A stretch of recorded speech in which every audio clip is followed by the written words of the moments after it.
Good Wednesday morning to you. Welcome on into Morning JOX, JOX 94.5.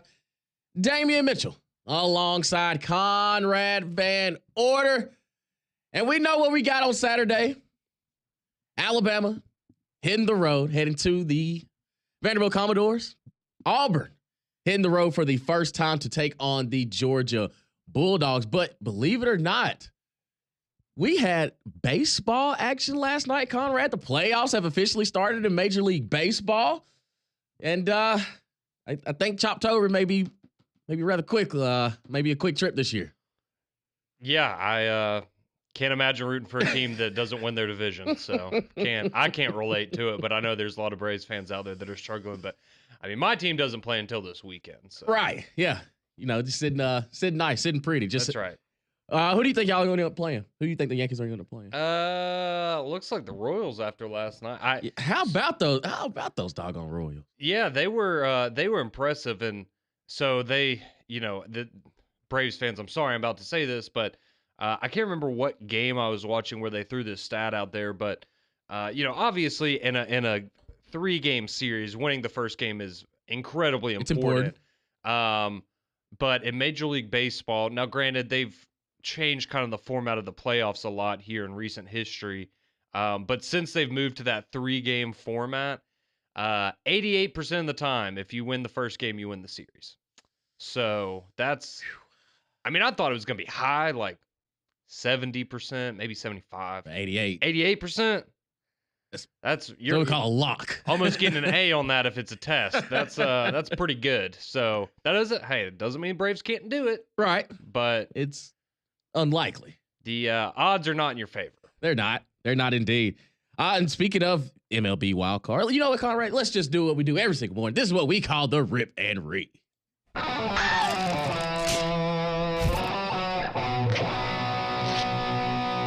Morning JOX presents Rip and Read. In the first game to start off the MLB wild card, I almost said World Series, the Detroit Tigers knocked off the Houston Astros. I think have we gotten past the fact that the Astros cheated? Or are they still hated? Are they still the most hated baseball team in America? Yeah, dude, they cheated. I thought we kind of let bygones be bygones after a couple years. Never. Okay. I will never get over that. Okay. So we're happy to see this. Oh, yeah. Okay. Yeah. Just making sure. Absolutely. I'm just now getting into the baseball bandwagon. I mean, it's playoff time now, so who do I need to be rooting for besides the Yankees? Because that's your team. The Tigers. Go for the Tigers? You can go for the Tigers. Well, right now. Okay. I got you. You can't root honestly, I wouldn't tell you don't root for the Yankees. That's just asking to be hated on. Or the Dodgers. Pretty much anyone else you're probably fair game. So Padres are cool? Yeah, you can go for the Padres. All right. That's cool. I say no more.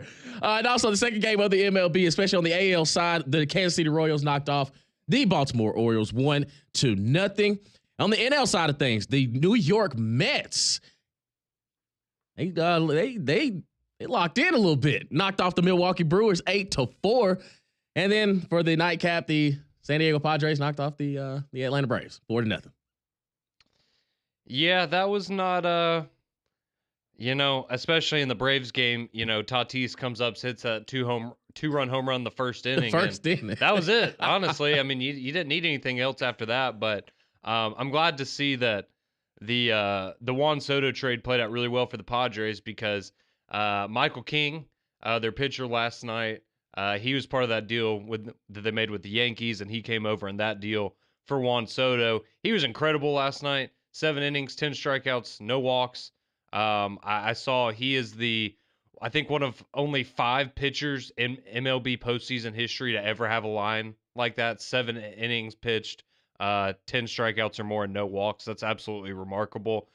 He was incredible. Tatis hit the home run, as I said, and then Higashioka, who was the Yankees' backup catcher last year, hits the home run and adds a sac fly for a couple runs as well. It wasn't the Braves' day. I mean, when I get it, you're in a kind of winner-take-all situation right now, but when your starting pitcher only gives you 1 1/3, and you kind of have to go to the bullpen early, and not to say that they weren't going to use multiple guys anyways, but that kind of puts a damper on things. And now you got Max Fried going tonight, and I know that doesn't make Braves fans feel super great. No, but I mean, look, there's a guy that could go out and find his former self and go out there and, maybe turn back the clock a little bit and have a great performance in the postseason. Max Fried has the talent. It's just hasn't always been there. But yeah, man, not having Chris Sale, and I understand if he could have gone, he would have played in the doubleheader the other day to lock up the playoff spot anyways. But that stings, man. It was back spasms? Yeah. So with him and with, Lopez being banged up too, I mean, to go into the postseason with your top two guys uncertain, that's tough. That's tough. But the fact that the Braves even got here is still pretty impressive because, I mean, when you think of, you've lost your three best pitchers because don't forget you lost Spencer Strider at the beginning of the year.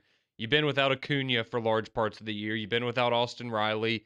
Albies has missed time. Like, every player that you can think of when you think of the Atlanta Braves has gotten hurt this year. So the fact that they're still even in the postseason is pretty impressive. But hey, you win today and momentum completely shifts. And, then game 3 is, it's a coin toss again. So you just got to take it a day at a time. But yeah, not how you wanted things to go last night. Right. But, there's still a chance. There's still a fighting chance. Telling me there's still a chance. Telling you there's still a chance, Braves fans. You take on the San Diego Padres tonight at 7:30.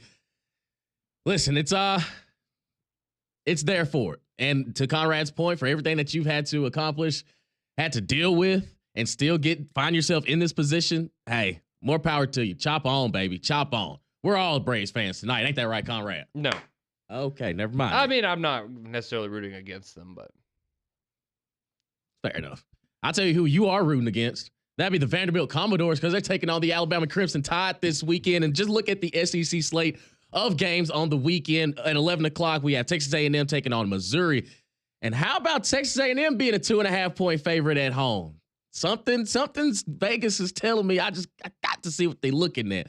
Auburn taking on Georgia there on ABC at 2:30. Ole Miss traveling to Columbia, South Carolina to take on the South Carolina Gamecocks. And, of course, Alabama taking on Vanderbilt, that game on the SEC network. Alabama 23-point favorite. Trap game. That's what they call it. That's what they call it. Tennessee taking on Arkansas, traveling to Fayetteville. Tennessee opens up at a 13.5-point favorite. And the surprise to possibly no one, but Florida, a home underdog to UCF. 3-point underdog for Billy Napier and the Florida Gators as Gus Malzahn makes his return back to the SEC. So we'll take a look at some of these games on the SEC slate, look at it nationally of what you want to see from these games on the weekend. Alabama, do you want to make sure they avoid the hangover effect of beating Georgia? Auburn, I mean, you're taking on Georgia. Do you just want to see Jarquez Hunter run the ball? Is that what you want to see? You let us know. 205-834-9450. Feel free to text or call in as we take a look at the games on the weekend. Keep it locked right here on Morning JOX and JOX 94.5.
Oh boy, you know that picture when I'm trying to think, was it Ben Affleck or Christian Bale, one of the Batmans, when he's looking at the bat suit, like it's just him in the mirror. Mm-hmm.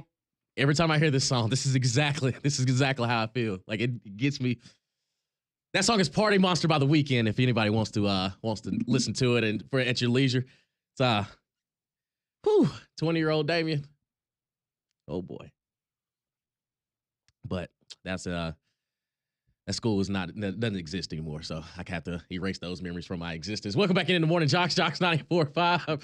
Damian Mitchell alongside Conrad Van Order on this Wednesday. What you want to see from your team this Wednesday? You can text or call in as we take a look. Of course, Auburn taking the trip to Athens, Georgia, taking on the Georgia Bulldogs, who just came this close to absolutely pulling off one of the miraculous comebacks in college football, but it didn't happen. So how does Georgia respond from this point with Auburn and the Deep South's oldest rivalry? I forgot. You're so used to it being in November in these past couple of years since they've rechanged the schedule and things like that. It's kind of just thrown in there. It's just, oh, yeah, Auburn, Georgia this week. And then Alabama takes the trip up to Nashville. How do they continue to, I guess, you continue winning at this point? You're taking the trip up to Nashville, Tennessee. And I think we remember the last time Alabama went to Vanderbilt. And wasn't pretty, but this ain't your mom and pop's Vanderbilt team anymore. This is Clark Lee led Diego Pavia and those boys. Only a 23-point underdog at home for Alabama. Things have changed over the past. Tua ain't walking through that door. Jalen Hurts ain't walking through that door. But Ryan Williams is, and Jalen Milroe is, and the rest of those boys. So Vanderbilt's got your work, cut out for you. But crazier things have happened in the SEC. I'm not. Don't let this. Yeah. Trust me. All I'm saying, it may not be 59-0, but Vanderbilt's a little bit. They've improved over the years, and really and truly, they're a better team than they have been under Clark Lee. Well, I do no still doubt about that. Yeah, but I still think this. I think this game goes about as everybody expects, though. At least that's how I'm thinking about it. Yeah, I mean, early on, we'll see. I mean, we all remember what happened in that Missouri game a couple of weeks ago, but right. I think we're going to learn more about Missouri this week. I think they'll be all right. You got to hear from, some of the players after practice yesterday, and that was a big thing they had talked about is, they were kind of challenged to make yesterday the best Tuesday practice that they've had all year, just coming off the big win from Georgia. You could see where, it's an emotional game. Mm-hmm. You kind of have a letdown, not a letdown, but you kind of come down from that high of just the hype and the anticipation, and then going through the actual game and the emotions of the actual game. And, all reports, they had a great practice yesterday. Everything's good. And they're no injured feet from stepping on the rat traps that are there we go all around the facility. So that's good. I love to see it. Got to keep those toes safe. Absolutely. 205-834-9450. What you want to see from your teams on Wednesday? Joseph takes in and says, I want Georgia to play a full 4 quarters on both sides of the ball against Auburn.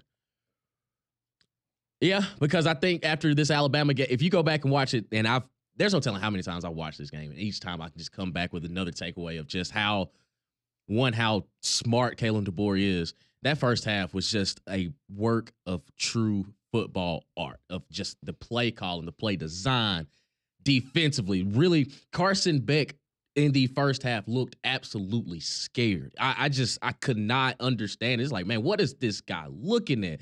Throwing in the double coverage. I mean, the receivers did sell out on the first pass of the game. Well, the second pass of the game on that go ball where. Oh, it was a perfect pass. Oh, my God. It was a perfect pass. As a receiver, it almost brought tears to my eyes. I was like, bro, you are a senior. You have played a bunch of football. It is pat and go. Mm-hmm. Hit you in the only spot it possibly could. In your hands, and you dropped it. And from that point forward, it just felt like it was a snowball effect in that first half. Dom Lovett had a couple drops in there too, and I was just like, this ain't going to help you in the long run. But then the second half, they did make the plays that they needed to. But I think for Georgia, that second half does kind of give you some sort of momentum of, all right, if we put it all together, we should still be one of the better teams in college football. But it's no shake on. To me, I think Auburn's defense has done what they've needed to do at times. It's just those third downs that have been the Achilles heel. And it's not like it's a 3rd and 1, 3rd and 2. We're talking about 3rd and 7+ where that's the money down. Those are when you're supposed to get them. And we've seen Auburn on numerous occasions fail in those situations. So for Georgia, you're probably like, hey, even if we are in 3rd down, we can go out there and still feel confident in whatever we call. But yeah, I think a 4-quarter game for Georgia would kind of rest those worries of what you saw against Alabama last weekend. Yeah, it could certainly help with that. And, you talking about, third down and how difficult that's been for Auburn at times to get off the field. That'll be an interesting part of the game because you go and look at Saturday, and I mean Georgia's 3 of 15 on third down, and the reason that they were able to stay alive was because they were 5 of 5 on fourth down, and so it's kind of all right, who's going to fix their problem? Is Georgia going to figure out how to move the ball on third down? Are they going to be able to move the sticks when it's 3rd and 10, 3rd and 8? Those types of situations that Auburn struggled with, 3rd and 19, the situations that Auburn struggled with, or, is Auburn defensively going to be able to kind of continue to take advantage of the struggles that Georgia had in those pressure situations last week? And, I expect this will be maybe it is a blowout on the Georgia side of things. I think that would be more likely, but, I think that'll be an interesting part of, how much of the second half of Georgia carries over into this game because, a lot of the things that they did a really good job, but, when you're down that much, you're kind of throwing the kitchen sink at it, right? You are throwing everything that you possibly have to try to claw your way back into that game. You're going for it on fourth down, like on your side of the field in third quarter, all of these things, and credit to them for taking those shots and making them. Like, that's a criticism of Alabama that you didn't get a stop on fourth down. But just how much of that carries over in a normal game situation where you're not viewing every drive as, okay, we got 4 plays to get 10 yards here. So I think that'll be an interesting part of it for me. And, kind of mentally, I guess, for Carson Beck, like, how do you bounce back from, turning the ball over 3 times and having an opportunity at the end of the game, even when you had been playing so well, to then turn the ball over again? And so is that something that carries over this week, or do we see a resurgence of this Georgia team and they go out there and play their most complete game of the year and look like the team we saw whoop up on Clemson the first week of the season? So it'll be interesting to see. But I do think for Auburn, I know the big question is, can you not turn the ball over? But I think they can do some things offensively. If you look like you did last week against Oklahoma, I mean, Oklahoma's defense, I feel like there's probably not that big of a gap between them and Georgia defensively. Honestly, like, Oklahoma is one of the best defenses in the country. So if you're able to take that and not turn the ball over, I think you'll be able to score points. It's just going to come down to, are you able to keep it within you probably want to keep it under 30. And again, it goes back to Peyton Thorne at the quarterback position. As long as if he plays like he did for the 3 quarters of Oklahoma, Auburn has a chance to keep it respectful. Yeah. Like, they have a chance to keep it respectful. I'm not going to say that Auburn's designed right now to pull off the upset, but I think they could keep the game interesting. And that's even saying a lot when the game is in Athens, because it's starting to teeter to the same way when they play the Iron Bowl of, it's tough when it's in Jordan-Hare, but when they hit the road, it hadn't been really competitive for a long time. Right. You're right. So I think for Georgia, kind of that revenge factor of, all right, well, we lost to the big brother, we'll get the little brother in here, we at least get you on that front. But I think for Auburn, I think the plan that they had going into Oklahoma was very well thought out.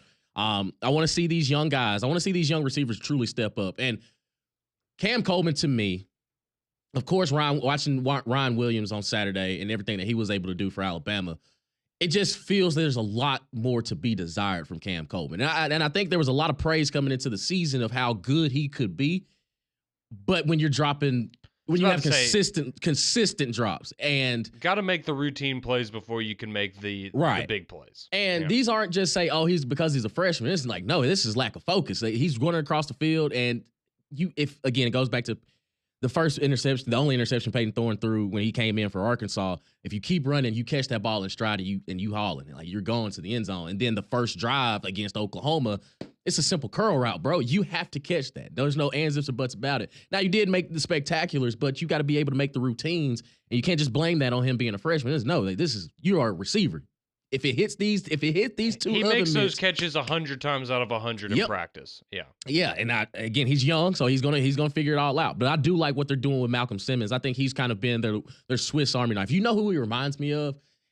He reminds me of Henry Ruggs, because of, like, one, the speed, but what they ask him to do.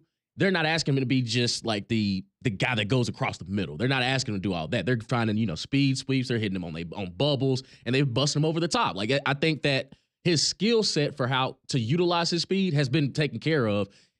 I was not expecting Keandre Lambert-Smith to be the number one guy. Like, he looks really, like one of the best receivers in the country. He really does. If you put it anywhere around him, he's not necessarily a burner, but he's had situations where he does escape. But if you just put it anywhere around him, 5 is bringing that thing in. And I think for Peyton, that's actually a good thing because you have at least, if all else fails, I'll see where 5 is at and go from there. And I think that's what's going to be beneficial for Auburn to keep it within the number. I do think that 24 is a big number, but it's now the realm of possibility that Auburn can, keep this thing within, 17, 14 points on the scoreboard.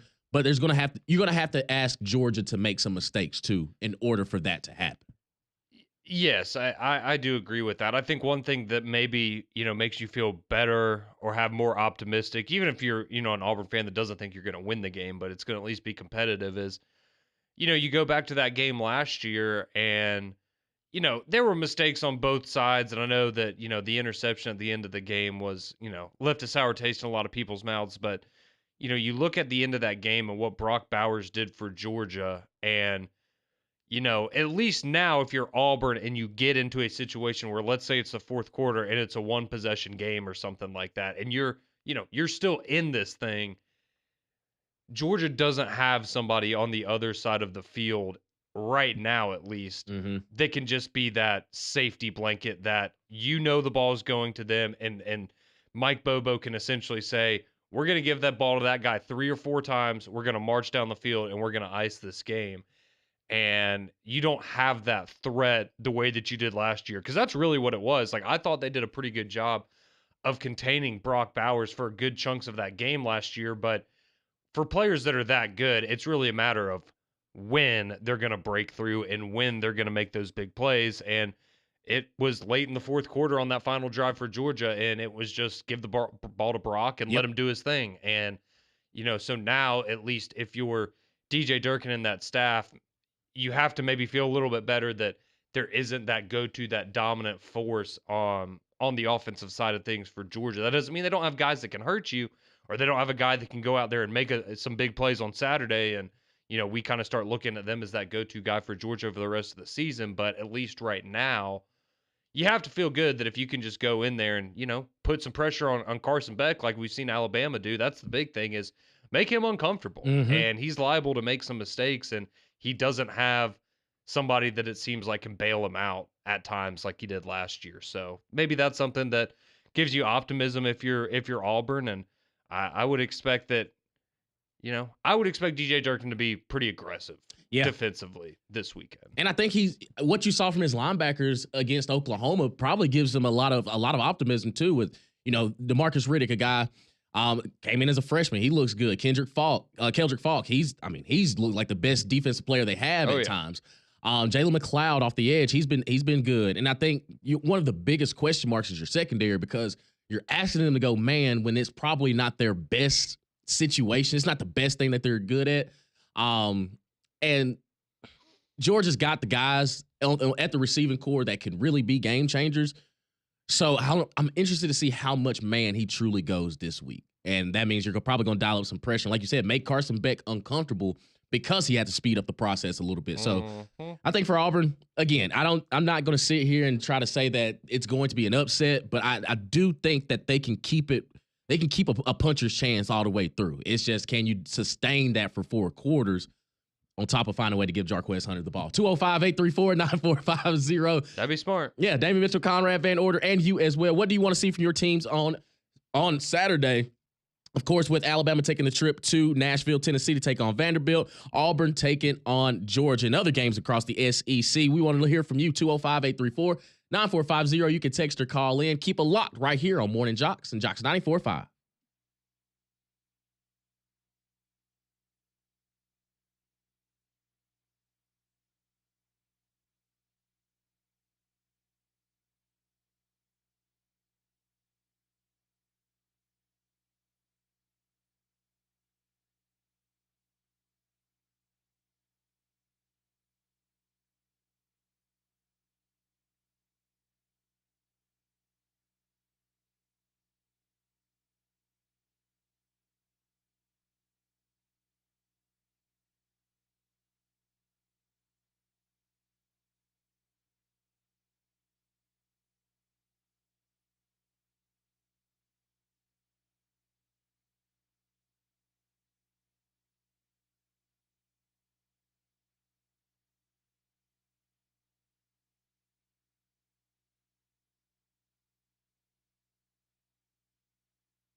Oh, boy.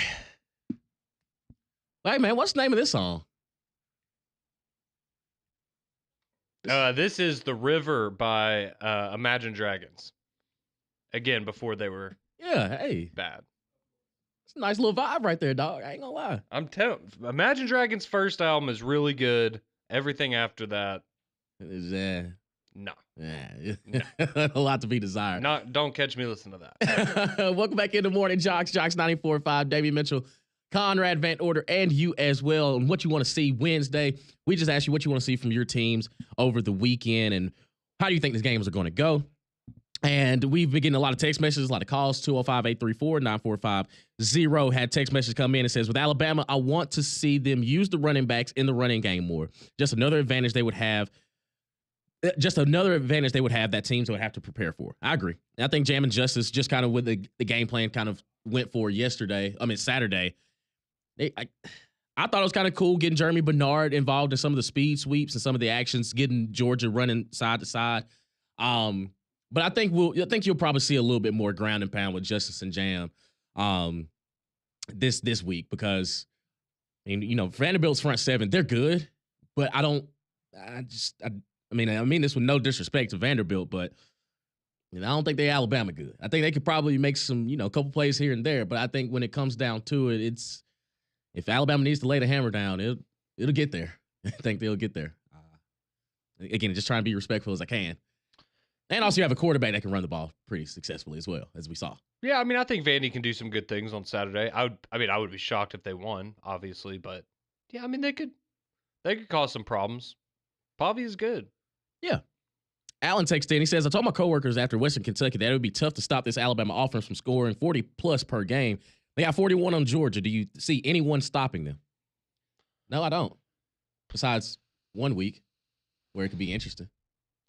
That will be interesting in a few weeks. I think there's people that'll be able to, I don't think that, I don't think the version of Alabama we saw in the first half against Georgia, I don't think you're going to see them going up 28-0 on everybody and just looking unstoppable on offense every single week. But I think that when you consider the fact that, you brought up the running backs a minute ago, I mean, we haven't really seen a game yet where they were kind of the focal point of the offense, or they really had to kind of take over and have a big game, either Jam or Justice. And Jalen Milroe's played 16 games, 17 games of college football in his career.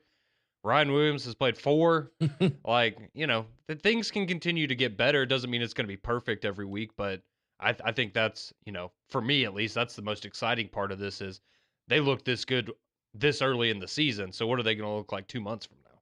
Yeah, I agree. Patrick texted in, man, Patrick, you got to start calling in, bro. Like, I don't see how he sits by his phone and texts all this all the time. He said, I think it was Georgia's second touchdown drive. Bama back-to-back plays with fourth down defensive penalties, offside and offsetting PI. Then later on, Bama had a defensive holding on fourth down, not to mention after Beck's fumble in the fourth in his own territory. Bama's not aggressive and goes 3 and out, continuing to run Milroe after Haynes gave you 6 or 7 on first down. I think you can be aggressive without running trick plays. Okay. That's fair. I mean, I will admit I was not a fan when they were trying to get cute against Georgia because I think a lot of us sat there and went, this is Georgia. You don't want to give them, that's the kind of stuff that to them is got a lot of fire under them of, oh, we're playing Alabama and they're pulling out trick plays against us. Oh, okay. No, we're not having that. And they definitely got a little conservative in the second half. I think that they would admit that. I see. Okay. I think I probably look at this as a former player. The reason why I was perfectly fine with Kalen DeBoer calling the trick play was to let Kirby know, this team is better than yours. Especially when you have a lead like that, it's all right. Now we're just going to show you how good we are, and if it hits, it's kind of a BDE move.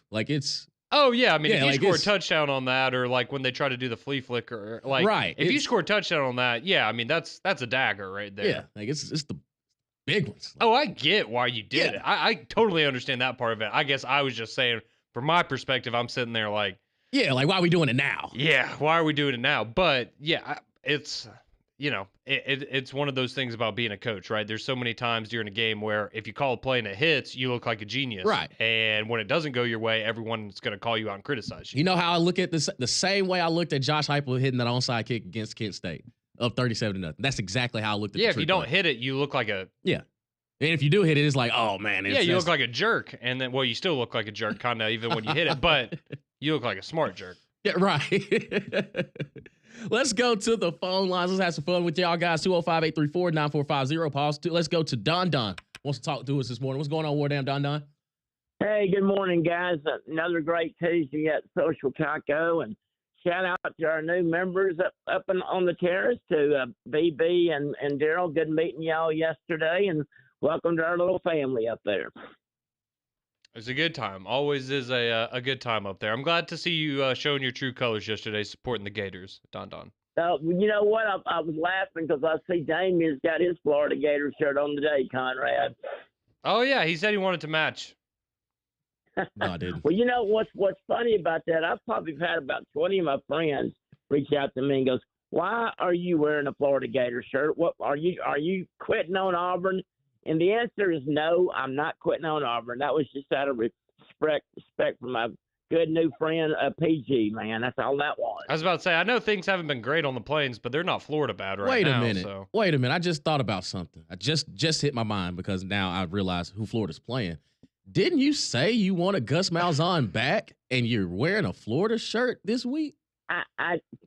Damien, I didn't make that comment, but that has nothing. Me wearing that Florida shirt yesterday has nothing to do with Gus Malzahn. Okay, nothing at all. That was just out of respect for my buddy PG, man. That's all that was. Okay. Did I not have? But here's the question, Conrad and Damien both. Did I not have an Auburn hat on yesterday? Sure, you did. You did. Okay. I mean, I'm never going to quit on my team. And while y'all were talking about the game, everything. I mean, look, I'm not stupid. I don't think we're going to beat them, but I do want to have a competitive, good game. Yes, like you're saying, okay? Yeah, I hope so. And everything, and I know me and you have a good time talking all the time, Damien. And everything. I just want to keep on. I mean, I just want to let these kids get better and better and better, and everything. And DeMarcus Riddick is one that I got my eye on and everything. That kid had a great game last Saturday. Yeah, I think he led you on tackles, if I'm not mistaken. He did and everything. And, you know, kind of a weird number for a linebacker, number 16. That's what confused me. I said, now I'm sitting here thinking, I don't know 16. Who's 16? Everything. That's pretty hard for me not to know who somebody is, too. But I was about to say, now you do. Yeah. Yes, I do, and I've got a feeling he'll get a lot of playing time. But one thing that y'all talked about that I'm very, very worried about, and I think Carson Beck and George and Kirby Smart they're gonna pick on our young defensive backs all day long. Man, we've been getting beat on. That's one weakness in our defense that scares me in every game we play because they always get beat one game, and the guy that's getting beat the most was supposed to be our best defensive back, Keontae Scott. He's getting beat all year. Yeah, it's been a rough year for him on both in coverage and special teams. Yeah, but you guys brought up a guy besides Cam Coleman, and Cam Coleman, please catch the ball, okay? And I take away everything I said. He is definitely not Megatron 2.0 was a Megatron. Listen, as soon as you said it, I was just like, nah, dog, I'm not even entertaining that foolishness. But I will erase that one from the board. I'll be like, okay, you never said it. Hey, Damien, I need to erase a lot of things. Okay, there's a lot of things I've said to y'all on the air that I need to erase. Okay. But guys, hey, thank y'all for being you guys. Y'all do a heck of a job. That's why I call in every day, man. And you guys have become my friends, and I really appreciate that, fellas. Absolutely, Don. We appreciate you, Don. Let's go to Austin. Wants to talk some ball with us this morning. What's going on, Austin? What's going on, guys? Hey, no complaints this Wednesday morning, brother. Just having fun. I hear you. Roll Tide, my man Conrad. Yes, sir. Roll Tide. But I do have a problem with what you said earlier about my Braves. What did I say about the Braves? Actually, it's really about you being a Yankee fan. I mean, damn Yankees. Yeah, I mean, look, I know Look, I can sit here and tell you that I've been a Yankees fan since I was about 7 years old, and I have been, but you don't have to believe me. I know, but hey, y'all had an 82-80 record last year. Oh, I know. They weren't very good. We didn't kick you when you were down. We weren't. Well, maybe Landrum was. I don't know. Landrum kicks me when I'm up. He tries to take me down. So we should try it sometimes. But this is the real problem right here. Not with you, just with the Braves last night. We start a guy that has 7 career starts in his entire life. AJ Smith-Shawver. Mm-hmm. He's only pitched twice this entire year, including last night, and you throw him into the wild card first game? Come on. Put Ian Anderson. I mean, it's basically the same thing. I know Ian hadn't been up since 2022, but he's got more experience. It's just disappointing. Yeah. He does. He's got postseason experience. He's got World Series experience. And it is frustrating as a Braves fan, as somebody that listens to it or watches it every single night, you get down to the wild card. I don't care if we should have been here or not. We busted our butts all year long to get here. No doubt. And to have somebody that's had 2 starts this entire year come out and give that performance, I just don't know what to say. So, well, let me ask you this, Austin. So how do you feel about tonight with Fried on the bump? Well, you're saying that Fried needs to pull out his old stuff. Fried has actually been pitching pretty well the past 2 starts that he has. I mean, I will always have faith in Max Fried. Okay, and tonight might be his last night as a Brave. So yes, I'm rooting with everything in me for Fried tonight, and I do have confidence in Fried. I don't know about tomorrow if we get the win. I don't know, but I do have confidence in Fried. Okay, well, we'll I definitely feel better with Fried, or I would feel better with Fried than the situation you had last night. But it's tough in these 3-game series, man. It's it's just it's a tough situation, and as you know better than anybody, the injuries have just been rough, man. When your top 3 pitchers are all out, it's tough. Yep, I mean losing Chris Sale at the end of the year, the man's going to win the Cy Young. Come on, we pitched him last night. Game over. Game over. I think it's a completely different outcome. But guys, I'll let y'all go. Roll Tide, chop on. Go Braves. Let's go, baby. Appreciate you, Austin. Roll Tide. 205-834-9450. Continue with your text messages, your calls, what you want to see on Saturday from your team. Keep it locked right here on Morning JOX and JOX 94.5.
This is for you, Braves fans. Believe, baby. The calendar's flipped over. It's Shoptober now. This is what you play for. You go down with a fighter's chance. Hey, I will say this, though. It's hard to beat a team if you don't score, and that's exactly what happened yesterday as the San Diego Padres knocked off the Atlanta Braves in the first game in the 3-game set. Best of 3 in the wild card. 4-0. It's okay, though. Yesterday was yesterday. You had to hop on a plane from Atlanta, go to San Diego. You pretty much got off the plane and had to play a ball game. So you got to say, I think jet lag. Got to San Diego at like 1:30 in the morning yesterday. So yeah. So now you got one game to let your body kind of get together because it's win or go home at this point. So believe, baby. Believe. It's Shoptober, baby. We all believe in Atlanta. Ain't that right, Conrad? They got a chance. There we go. Welcome back in the Morning JOX. JOX 94.5. Damian Mitchell, Conrad Van Order. About 12 teams have a chance right now, but that's neither here nor there. You love to see it. 205-834-9450. We want to hear from you on what you want to see on your team on Saturday. And, they hit us with the old, this is Billy Napier's last game if he loses Saturday.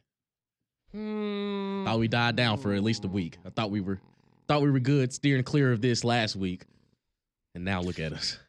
I mean, it's not going to be a good look after what we saw UCF do this past weekend against Colorado, because that didn't necessarily inspire confidence. And also, for what it's worth, that was the best game Colorado has probably played since Deion Sanders has been there. 100%. They played defense. Right. And KJ Jefferson. Yeah, there's something off with him. I don't know what it is. I mean, even I go back to, I remember, I don't know if you watched their first game of the season this year. I forgot who they played. But if you watch that first game against for UCF this year, I mean, KJ Jefferson, he couldn't throw a football. I mean, he just looked completely out of sorts, and he kind of put it together in the weeks following that and started to look better. But for a guy that, I was looking like him and Gus together. I mean, that seems like a match made in heaven. I mean, they have one of the best running backs in the country too with Harvey, and it just, I don't know. There's something off down there. This would be a good win for Florida if they're able to go and get this one. Because I mean, again, kind of going with what that texter said. I mean, there's not a lot of games left on that schedule that you look at and think you can win. So this is one of them, though. It is indeed. Somebody else texted in. We're talking about Auburn and Georgia this weekend. Says Auburn needs to hope that sad beatdown Georgia shows up and not the pissed off Georgia. Something tells me you're probably gonna get the old ticked off one. It's probably, and you brought up a great point earlier, Damian. If this game was in Jordan-Hare, it's different. Right. Now that it's in Athens and it's homecoming. Oh, it is homecoming for homecoming. Georgia? Oh, yeah. God. All I'll say is I went to homecoming for Alabama last year when they welcomed in an Arkansas team. And right. At 11 o'clock, he was like, hey, what's going on? I almost left that game very mad. So just saying, you never know. Absolutely. Let's continue on the phone line. Let's go to Trey, who's in Tennessee, wants to talk some ball with us this morning. What's going on, Trey? What's going on, brother? How y'all doing? Man, no complaints. I hear you, man. Hey, man, first off, man, I just want to say roll balls, go Big Orange. Hey. But hey, man, that Alabama-Georgia game, man, hey, man, look, we all knew that Kalen DeBoer and Bama could put up some points, right? Mm-hmm. We all knew that. Well, that looked like a Pac-12 to me, brother. I ain't never seen no SEC team, much less Bama, Georgia, LSU, the big dogs in the SEC, blow a 30-point lead, too. What your thoughts on that? Uh-oh. Hey, we got a real Tennessee fan out here talking that talk this morning. Hey, brother. Hey, look, I'm just asking, man. I'm just asking. And then here's the thing. In the words of Kanye West, I guess we'll never know because they didn't blow the lead. They still won the ball game. Hey, man. Look, man. I mean, I'm not coming on here, trying to talk no mess, man. I'm just asking, man, because I don't think y'all got Georgia at their best, man. I mean, I think y'all was the best team that night. I don't think they showed up at all in that first half, and y'all had a good game plan. But, man, Kalen's going to have to get that Pac-12 out of his head, man. Teams in the SEC, man, we don't lay down, man. Well, Tennessee's going to have to score more than 25 to beat Alabama probably, so. Oh, we played conservative that half, man. I don't know if you know. And so did Alabama in the second half against Georgia. So we'll cancel Bama, those out. Hey brother, conservative ain't throwing the rock. That's all Bama did that second half, man. They was trying, man. All them announcers, they was like, well, I wonder why they ain't playing conservative, man. I mean, you know, we trying to get out there with a win, man. We ain't trying to expose our secrets, you know, and run trick plays like ponies. All right, Trey. I like it, man. Call back in 3 weeks. Continue, please. Call back in 3 weeks. That'll be fun. Third Saturday in October. I'm gonna need this energy all week, brother. It'll be fun. We appreciate this. Trey, that's a real Tennessee fan right there, dog. I was about to say, that's a hater right there. Man, okay. Let's go to Robbie on the phone lines. What's going on, Robbie? It's all good. Appreciate you. I guess he heard. Good call, Robbie. Yeah, I guess he heard Trey, man. No, that was crazy. I was not expecting. No, I respect him, man. Somebody that listening from the state of Tennessee, calling in at 6:45 in the morning just to talk some smack about Alabama. Like, I like it. That's what we're here for. It just means more. It just means more. But That's also, why it's the SEC, man. But also, I will say this, Trey. Let's not forget that Tennessee was also up in 2022, 21-0. They were also up last year. 14-0, 14-3 at halftime. 14-10 at halftime. I thought they were up 21. 21 last year. Yeah, they were up 21 last year. Yeah. And Alabama came back and won that ball game. So that's how I know he's a real Tennessee fan. Like, he completely free. He already erased what happened in 22, 23. It's just, not, we're talking about now. Oh, well, no, it's the same thing. So Tennessee wasn't conservative against Oklahoma. Right, like, come on now. But, dog. yeah, I mean, come on. But I'm here for it. This is awesome. It'll get settled on the field in 3 weeks. Man. I gotta get him a Hypo Disciple shirt because I know who he's rocking with. That's fun. Who are you rocking with? Listen, we'll talk about that game when it comes down here. Tennessee's got Arkansas. Alabama's got Vanderbilt. That's what we're talking about. Stop trying to lay all that rat poison out, brother. We got a couple more weeks for that. Oh, boy. We got the energy going. Keep it locked right here. McElroy and Kublik in the morning. Those guys are next.